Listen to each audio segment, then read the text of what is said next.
दिल्ली के निलंबित मजिस्ट्रेट अलंकार अग्निहोत्री बिसलपुर पहुंचे, जहां उनका राष्ट्रीय युवा विकास संगठन के कार्यालय शक्ति सदन में ब्राह्मण समाज के लोगों ने भव्य स्वागत किया। इस अवसर पर उन्होंने कहा कि देश की 85% जनता यूजीसी कानून लागू करने का षड्यंत्र रचा जा रहा है और जिसे किसी भी हालत में बर्दाश्त नहीं किया जाएगा। उन्होंने केंद्र और राज्य की भाजपा सरकारों और केंद्रीय मंत्री जितिन प्रसाद की चुप्पी की आलोचना की। साल 2027 के चुनावों में लाभ पाने के लिए इस कानून की अधिसूचना जारी करने का आरोप लगाया है। अलंकार अग्निहोत्री ने ब्राह्मण समाज से संगठित होने और आंदोलन को मजबूत करने की यहां पर अपील की है।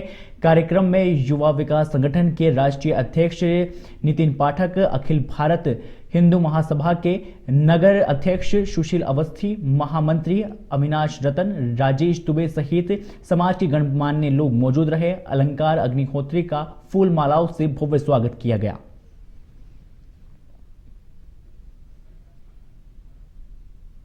मतलब आपको 85% लोगों का कोई ख्याल नहीं, उनके परिवार तबाह करने में कोई ख्याल नहीं, सनातन के लोगों का कोई ख्याल नहीं। आप छद्म सनातन है, छद्म ये सनातन ये है, हम लोग 85% लोग सनातनी हैं, उनका कोई ख्याल नहीं है। आपने उनको उनके परिवार वालों के कितने लाखों करोड़ों जो माँ बेटी हैं, बहन हैं, भाई बंधु हैं, पिता हैं, जब SC/ST एक्ट जिस पे लगता है बिना किसी सुनवाई के सीधे जेल है, उसके बाद उसका उत्पीड़न है। तहरीर के आधार पर यदि कोई अच्छा अधिकारी मिल गया तो हो सकता है FIR न दर्ज हो, लेकिन उससे आउट ऑफ द कोर्ट या आउट ऑफ द थाना उसका सेटलमेंट होता है 1 लाख, 1.5 लाख, 2 लाख 50 हजार जैसी।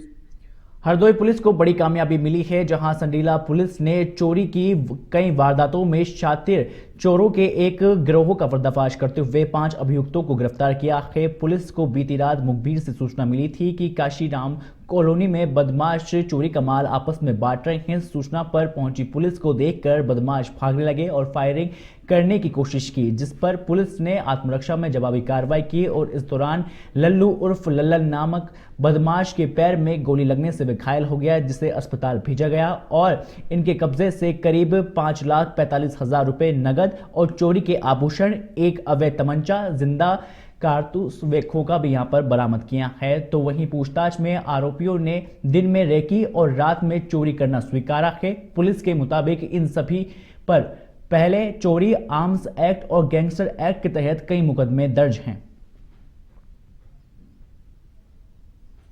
प्रभारी निरीक्षक थाना संडीला व अतरौली की टीम द्वारा चक्कर रोड थाना संडीला के पास मुठभेड़ के दौरान 5 बदमाशों को गिरफ्तार करने में सफलता प्राप्त की गई है। दौरान मुठभेड़ फायर ऑफ एक्सचेंज में एक बदमाश लल्लू पुत्र पुत्तीलाल निवासी ग्राम भरीगैना थाना संडीला गोली लगने से घायल हुआ है, जिसे तत्काल उचित उपचार हेतु चिकित्सालय भेजा गया।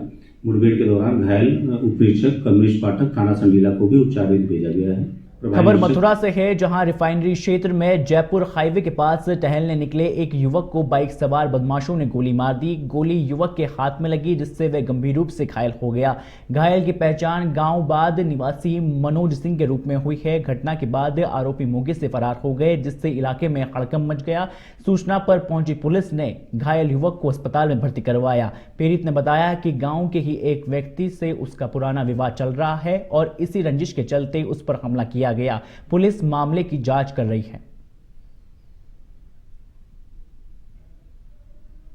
बरेली आए, टहलवे गए, लौट के आरो गांव की तरफ तो देखा पाछे गाड़ी सफेद कलर की गाय की रुकी मेरे पास, वहां गाड़ी पे तीनों को गोली चलाई। देखा गोली में हाथ में लगी, मैं माथे भग रहा। कौन लोग है? वो गांव के ये रामू हो, ये मोटर लड़का चला रहा गाड़ी है और ये गाड़ी पीछे खड़ी बन के और बहुत 2-3। खबर चंदौली के शहाबगंज क्षेत्र से है, जहां सरकारी धन के कथित दुरुपयोग का मामला सामने आया है। दरअसल भट्रोल गांव के ग्रामीणों ने पूर्व प्रधान पुष्पा देवी पर गंभीर आरोप लगाते हुए मोर्चा खोल दिया है। उन्होंने कहा कि वर्ष 2018-19 के दौरान तत्कालीन ग्राम प्रधान पुष्पा देवी ने अपने परिवार के फार्म के माध्यम से सरकारी योजनाओं की धनराशि का यहां पर गबन किया और कई कार्य बिना करवाए हुए ही या फिर मानकों की अनदेखी करते हुए पारिवारिक फार्म के नाम पर आवंटित कर धनराशि की निकासी कर ली है, जिससे सरकारी राजस्व को नुकसान पहुंचा है। ग्रामीणों ने इस पूरे मामले की जांच कर दोषियों के विरुद्ध सख्त कार्रवाई की मांग की है।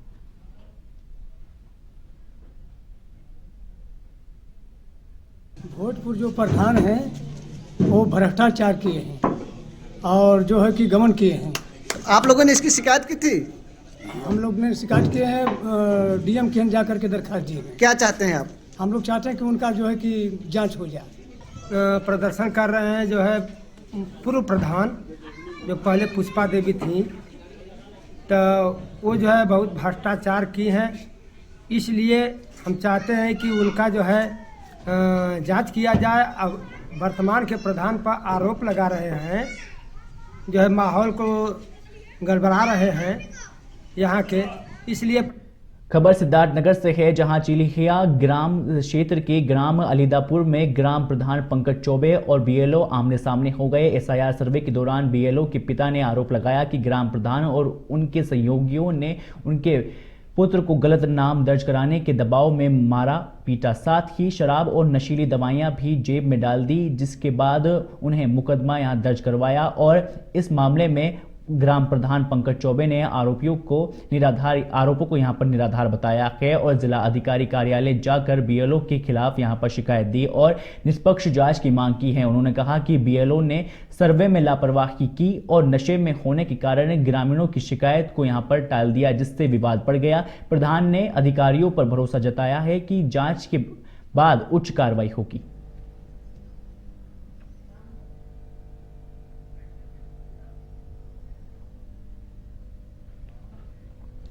नोएडा के सेक्टर 94 स्थित पोस्टमार्टम हाउस से मानवता को शर्मसार कर देने वाला मामला सामने आया है, जहां आरोप है कि पोस्टमार्टम हाउस के स्टाफ ने मृतक के परिजनों से कफन के नाम पर 3000 रुपए की मांग की है और पैसा न देने पर शव बिना ढके ही सौंप दिया।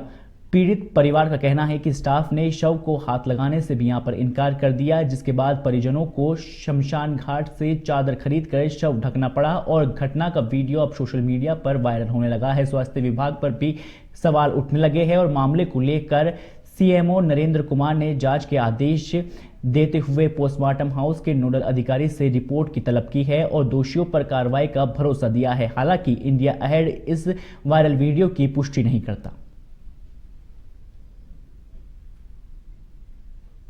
में आया है और मैंने पोस्टमार्टम हाउस के नोडल ऑफिसर, जिला nodal officer deputy CM doctor Jaisalal से इसकी अविलंब जांच करके रिपोर्ट मांगी है। इसमें जो भी दोषी होंगे उस पर आवश्यक कार्रवाई की जाएगी। स्वास्थ्य विभाग जिले के हरैया में एक पुराने जर्जर मकान की छत गिरने से 2 मजदूर घायल हुए। सूचना मिलने पर पुलिस और तहसीलदार सिंह घटनास्थल पहुंचे, जहां पर जेसीबी से मलबे को हटाकर दोनों को सामुदायिक स्वास्थ्य केंद्र पहुंचाया। चिकित्सकों ने मौके पर जगराम को मृत घोषित कर दिया, जबकि दूसरे घायल सबाजीत को इलाज यहां पर जारी है और यह हादसा ग्राम हुंडा कवर के पुराने मकान को गिराते समय हुआ है।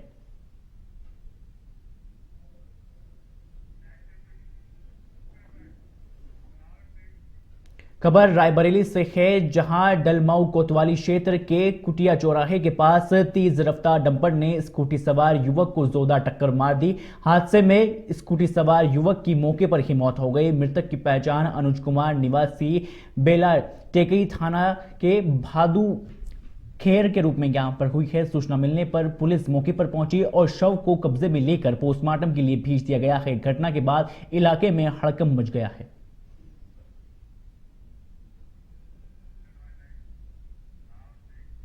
मथुरा के वृंदावन में दबंगाई का एक गंभीर मामला सामने आया है, जहां कोतवाली क्षेत्र स्थित कृष्ण बलराम जी महाराज मंदिर परिसर में बने एक आश्रम में दबंगों ने घुसकर लाठी डंडों से मारपीट की और साथ ही सीसीटीवी कैमरे भी यहां पर तोड़ दिए और आश्रम परिसर के पेड़ भी काट डाले और पूरी घटना सीसीटीवी और मोबाइल कैमरे में यहां पर कैद हो गई है, जिसकी वीडियो सोशल मीडिया पर अब वायरल हो रहे हैं। पीड़ित का आरोप है कि नामजद आरोपियों के खिलाफ अब तक कोई कार्रवाई नहीं हुई है और वे अब न्याय के लिए थाना और चौकी के चक्कर लगानों पर यहां पर मजबूर है और मामले में इलाके में कानून व्यवस्था पर भी सवाल खड़े कर दिए हैं।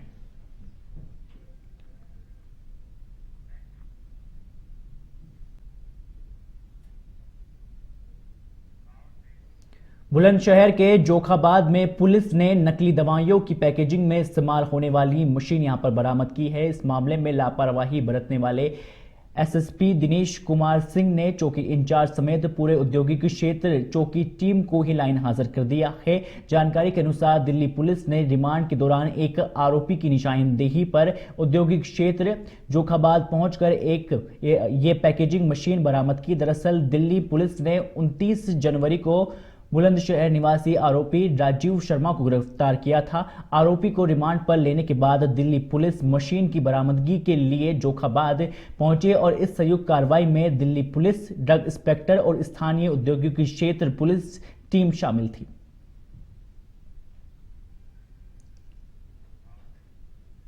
खबर लखीमपुर खिरडी से है, जहां विकास खंड लखीमपुर सदर का मुख्य मार्ग पिछले कई वर्षों से गंदे पानी से यहां पर भरा पड़ा है, लेकिन अब तक समस्या का समाधान नहीं हो सका है और इस मार्ग से अधिकारी, कर्मचारी और ग्रामीण रोजाना गुजरने को मजबूर हैं। हैरानी की बात यह है कि इस विकास खंड के जरिए सरकार की कई योजनाएं ग्राम पंचायतों तक पहुंचाई जाती है, लेकिन मुख्य मार्ग पर जलभराव की गंभीर समस्याओं को लेकर जिम्मेदार अधिकारी कोई ठोस कदम नहीं उठा रहे हैं। गंदे पानी के कारण लोगों को भारी परेशानी का सामना करना पड़ रहा है और स्वास्थ्य संबंधित खतरे भी बढ़ते जा रहे हैं।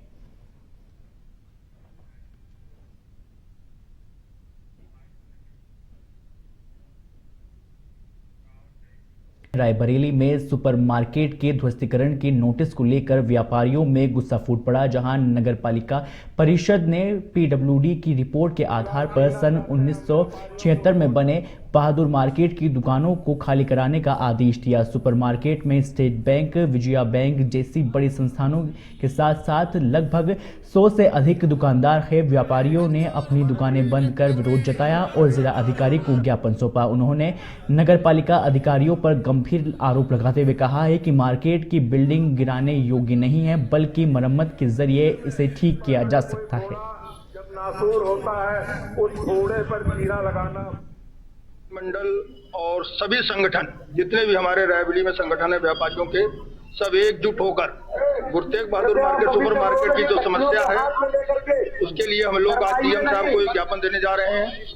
ईओ द्वारा उत्पीड़न किया जा रहा है व्यापारियों को, एक तरफ नोटिस दी जा रही है और दूसरी तरफ बयान दे रहे हैं कि मैं ध्वस्तीकरण नहीं करने की कोई मैंने बात नहीं कही।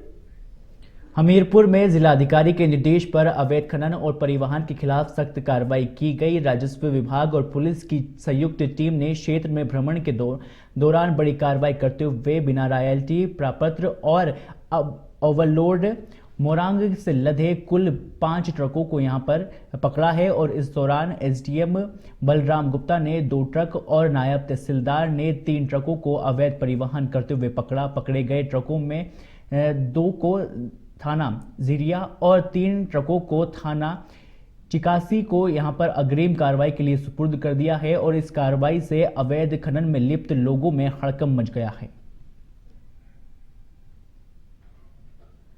खबर कौशाम्बी से है, जहां सराय अखिल थाना क्षेत्र के इमली गांव में एक दर्दनाक हादसा हो गया, जहां सुबह करीब 6 बजे खेत की मेड़ पर पैदल जा रही महिला किरण कोटी हाई टेंशन बिजली तार की चपेट में यहां पर आ गई है, जिससे उसकी मौके पर ही मौत हो गई है। बताया जा रहा है कि खेत में टूटा पड़ा हाई टेंशन तार दिखाई नहीं दिया और महिला सीधे ही करंट की चपेट में आ गई। ग्रामीणों ने बिजली आपूर्ति बंद कराने के लिए पावर हाउस में कई बार फोन किए, लेकिन कोई कॉल रिसीव नहीं हुआ और इस घटना को लेकर ग्रामीणों में बिजली विभाग पर गंभीर आरोप भी लगाए हैं और भारी आक्रोश देखने को मिल रहा है।